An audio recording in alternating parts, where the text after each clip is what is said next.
Presidenti i Ukrainës Volodymyr Zelensky në takimin e mbajtur në Vatikan me presidentin amerikan Donald Trump në ceremoninë e varimit të Papa Franceskut, diskutoi për sistemet e mbrojtjes ajrore dhe sanksionet ndaj Rusisë.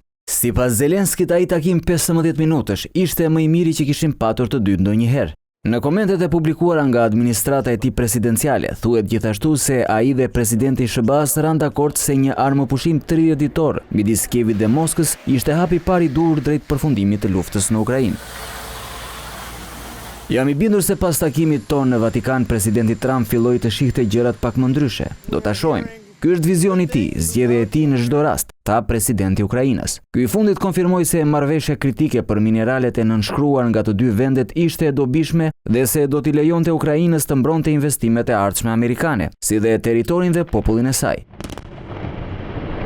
Lidhur me elementin e sigurisë në marrëveshje, Zelensky theksoi rëndësinë e mbrojtjes ajrore më efektive, e cila ka mbetur një nga kërkesat kryesore të Kievit ndaj aleatëve të saj.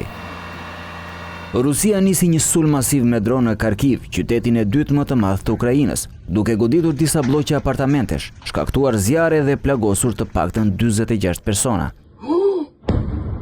Edhe forcat ukrainase goditën një ndërtesë në qytetin portual rus të Novorossiysk, në të cilin u shpall gjendje e jashtëzakonshme.